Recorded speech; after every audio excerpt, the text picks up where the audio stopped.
যারা ঢাকার সাথে অথবা ঢাকার পাশে একটু জায়গা কিনতে চান তারা কিন্তু এই জায়গাটা আইসা দেখতে পারেন। এই জমিটা আপনাদের পছন্দ হতেও পারে, আর আসলেই তো একেবারে জমি কেনা হয়ে যায় না। তো আইসা দেখার পরে একটা এলাকারও একটা পছন্দের ব্যাপার স্যাপার আছে, কারণ যারা এই দূর থেকে ভিডিও দেখা জমি কিনতে আসবে তারা তো অবশ্যই এইখানকার লোক খুব কমই হয়, বাইরের লোক আইসা আর কি জায়গাটা কিনে। তো বাইরের লোক যেই হোক জায়গা কিনলে সেই তাকে তো বুঝতে হবে যে সে যেই এলাকাটা থাকবে সেই এলাকাটা কেমন হবে, এলাকার মানুষজন একটু আইসা ঘুইরা টুইরা আলাপ টালাপ করলে হয়তো, বা কাউরে জিজ্ঞেস করলে যে এখানকার পরিবেশ কেমন, তো আপনারা হয়তো অনেক কিছু অনেক ধারণা পাবেন, অনেক কিছু জানবেন বুঝবেন এবং কাগজপত্র দেখবেন। সব কিছু ঠিক হইলে তারপরে সেনার আপনারা জায়গা নেবেন। আসলে জায়গা অনেকেই দেখতে আসে, তো সবাই তো আর কিনে না, সবার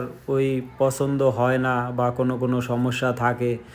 তো যাই হোক, যারা এই জায়গাটা আপনাদের পছন্দ হয় বা ঢাকার আশেপাশে রাস্তার সাথে জায়গা কিনতে চান, বিশেষ করে ঢাকা মাওয়া হাইওয়ে রোডের আশেপাশে, তারা কিন্তু আমার সাথে যোগাযোগ করতে পারেন। আমার কাছে এরকম কিছু জমি আছে, আপনারা নিতে পারেন।